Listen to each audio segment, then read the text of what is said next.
Good morning students. देखिएगा आपके पास next और लास्ट चैप्टर है प्रोबेबिलिटी 15 चैप्टर। तो सबसे पहले पढ़ते हैं प्रोबेबिलिटी की डेफिनेशन। क्या कहता है? Numerical measurement of happening and hence non happening of an event is called A probability. मतलब क्या है?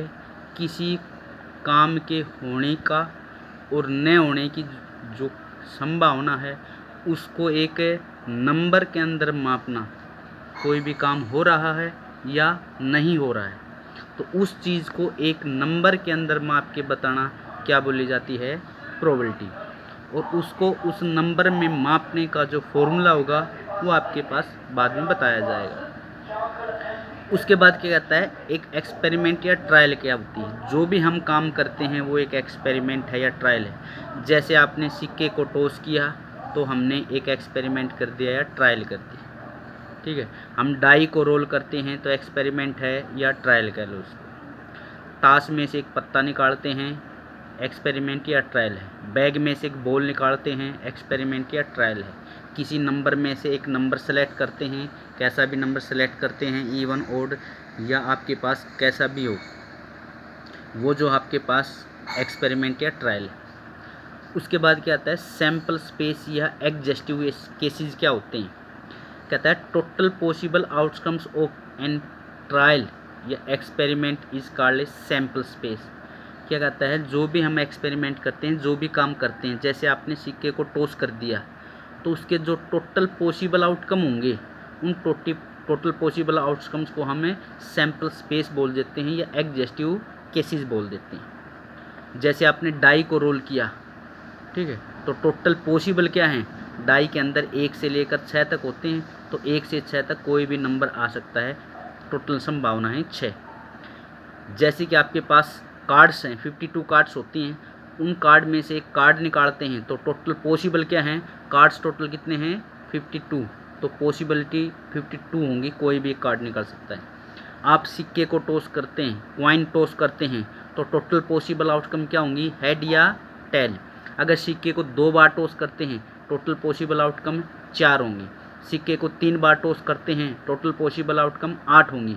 तो एक सिक्के को अगर आपने n बार टॉस किया है तो टोटल पॉसिबल आउटकम होंगे 2 की पावर n। ऐसे एक डाई को रोल करते हैं तो टोटल पॉसिबल आउटकम 6 होंगे, 1 से लेकर 6 तक।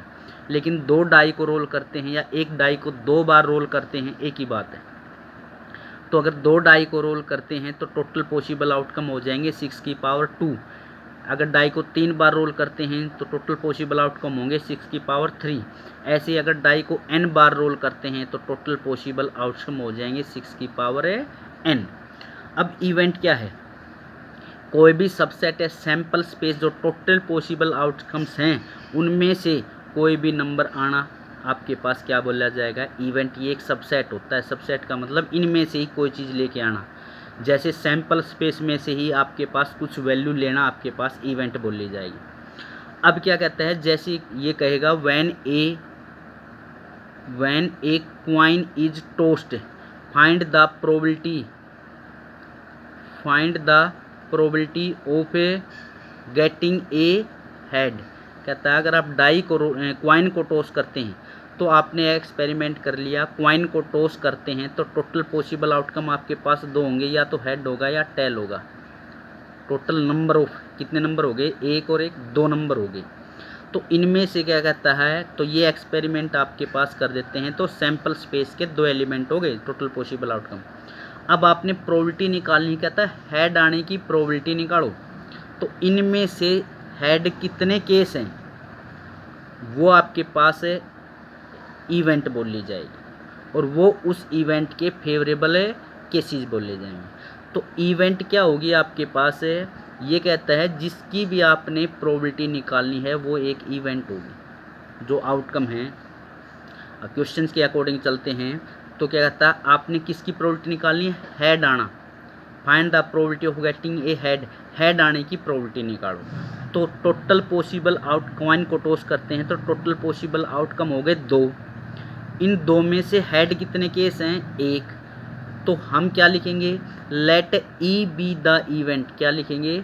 Late E be the event event जो है उसका नाम ई रख दिया, और इवेंट क्या चीज़ है जिसकी आपने प्रोबेबिलिटी निकालनी है। प्रोबेबिलिटी किसकी निकालनी है, हेड आना का, तो हेड आने को इवेंट मान लेते हैं।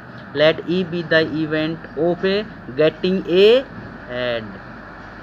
हेड जो आता है उसका नाम इवेंट है, और वो इवेंट को आपने ई से लिख दिया। और किसी भी इवेंट की प्रोबेबिलिटी निकालने का फॉर्मूला है number of favourable cases upon में total number of outcomes. Exhaustive cases क्या बताया था, टोटल पॉसिबल आउटकम। तो अगर हम क्वाइन को टॉस करते हैं तो टोटल पॉसिबल आउटकम कितने होंगे, या तो हेड आएगा या टेल आएगा। टोटल गिनती कितनी है, नंबर का मतलब गिनती, इनको गिन लो कितने नंबर हैं, 2। ये तो लिख दिया आपने नीचे। ऊपर क्या लिखेंगे, अब फेवरेबल केसेस का मतलब किसी भी इवेंट के फेवर में जो केस होते हैं उनको फेवरेबल केसेस बोलते हैं। फेवर का मतलब जिन जिन की आपने प्रोबेबिलिटी निकालनी है वो केस कितने हैं। तो सिक्के को उछालते हैं तो टोटल 2 केस बनते हैं, उनमें से हेड कितने हैं, आपने प्रोबेबिलिटी निकालनी है हेड आने की, तो इनके अंदर हेड कितने केस हैं, एक ही केस हेड, तो उसकी गिनती आ जाएगी 1 ऊपर नीचे 2, ये आपके पास प्रोबेबिलिटी आ जाएगी। तो सिक्के उछालने में हेड आने की जो प्रोबेबिलिटी है वो ये आ गई, जो कि एक नंबर है, स्टार्टिंग में बताया था आपके पास। इस काम को एक नंबर के अंदर माप कर बता दिए, ये आ जाएगा आपके पास प्रोबेबिलिटी। अब क्या आता है, ये जो प्रोबेबिलिटी आएगी, जो आपका आंसर आया है, ये जो नंबर आया है, ये नंबर या तो 0 होगा या 1 होगा या इसके बीच में आएगा, 0 और 1 के बीच में। 1 से बड़ा नहीं हो सकता, प्रोबेबिलिटी कभी 1 से ज़्यादा नहीं हो सकती, 0 से कम नहीं हो सकती। अब जिसकी प्रोबेबिलिटी 0 हो जाती है उस इवेंट को हम बोलते हैं नल इवेंट या इम्पॉसिबल इवेंट। जैसे कि एग्जांपल के तौर पे मैं लेता हूँ, when a die is rolled, आपने एक डाई को रोल करते हैं तो कहता है find the probability of getting a number greater then 7 या 6, कुछ भी लिखते हैं। तो एक डाई को रोल करते हैं तो आपने एक एक्सपेरिमेंट कर लिया, उस एक्सपेरिमेंट के अंदर प्रोबेबिलिटी निकालने का फॉर्मूला, हमने किस चीज़ की प्रोबेबिलिटी निकालनी है, 6 से बड़ा नंबर आना। तो जिसकी प्रोबेबिलिटी निकालनी है उसको हम मान लेंगे इवेंट, और इवेंट को लिख देंगे ई से। क्या लिखेंगे, getting a number greater than 6 is called is an event and let it is E, या let E be the event of getting a number greater than 6। 6 से बड़ा जो नंबर आएगा उसका नाम इवेंट है, और उस इवेंट की हम प्रोबेबिलिटी निकालेंगे। तो प्रोबेबिलिटी निकालने का फॉर्मूला क्या बताया था, नीचे तो लेंगे टोटल, जब डाई को रोल करते हैं तो टोटल केस कितने बनेंगे आपके पास है 6, तो नीचे तो आ जाएगा आपके पास 6। ऊपर क्या लेना है 6, उन 6 में से ये नंबर देख लो जिसकी आपने प्रोबेबिलिटी निकालनी है, तो 1 से लेकर 6 तक टोटल 6 केस आएंगे। इनमें से 6 से बड़े नंबर कितने हैं, तो 6 से बड़ा तो एक भी नहीं है इनमें से, तो एक भी नहीं है उसको, उसकी गिनती कितनी आ जाएगी 0। तो 0 अपॉन में 6 कितना आ जाएगा 0। तो ये जो इवेंट है ये इवेंट आपके पास क्या बोल ली जाएगी, नल इवेंट बोल ली जाएगी या इम्पॉसिबल इवेंट बोल ली जाएगी। उसके बाद है आपके पास श्योर इवेंट। कहता है जिस इवेंट की प्रोबेबिलिटी 1 आ जाती है तो उस इवेंट को हम बोलते हैं श्योर इवेंट। जैसे कि मैं ये कह देता हूँ, when a die is rolled find the probability of getting a number less than 7। कहता है डाई को रोल करते हैं तो उनमें से आपने प्रोबेबिलिटी निकालनी है, वो जो नंबर होगा 7 से छोटा होगा। तो टोटल नंबर आपके पास हो गए 6, डाई को रोल करते हैं तो 1 से 6, इन 1 से 6 में से वो नंबर छांट लो जो 7 से छोटे हों, सारे के सारे 7 से छोटे हैं, 6 के 6, तो 6/6 इसकी प्रोबेबिलिटी आ जाएगी 1। तो इस इवेंट को हम क्या बोलते हैं, श्योर इवेंट। अब आपके पास क्या आता है, कॉम्प्लीमेंट ऑफ इवेंट। अगर ई कोई भी इवेंट है तो प्रोबेबिलिटी ऑफ नॉट ई क्या बोल ली जाएगी, उस इवेंट का कॉम्प्लीमेंट बोला जाएगा। अब नॉट ई ये क्या कहता है, प्रोबेबिलिटी ऑफ ई, किसी भी इवेंट की प्रोबेबिलिटी प्लस नॉट ई की प्रोबेबिलिटी हमेशा कितनी होती है, 1 होती है। अब 1 हम कैसे लेके चलते हैं, मान लीजिएगा हम कोई भी काम करते हैं, अगर 1/2 काम आपके पास हुआ है तो कितना काम नहीं हुआ है, तो 1 में से इसको घटा देंगे, 1/2 नहीं हुआ है। मान लीजिएगा 1/3 आपके पास काम हुआ है तो कितना काम नहीं हुआ है, 1 में से घटा देंगे, 2/3।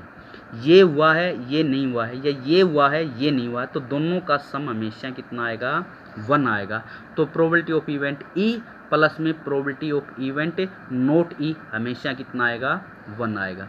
या इसको यूँ कह सकते हैं, इसको इस साइड में लेके जाएंगे तो ये है नोट ई, तो probability of E is equal to 1 minus में प्रोबेबिलिटी ऑफ ए, ये इस साइड में आ जाएगा नोट ई।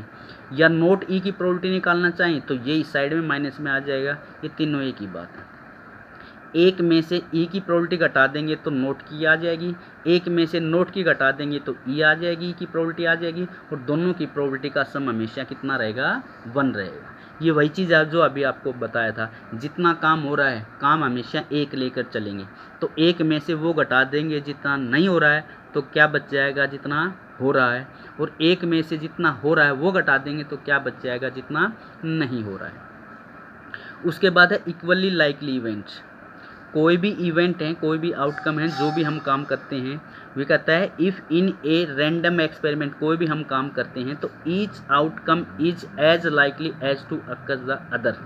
कहता है जो भी आपने सिक्का उछाला तो इसके 2 आउटकम हो गए, हेड और टेल।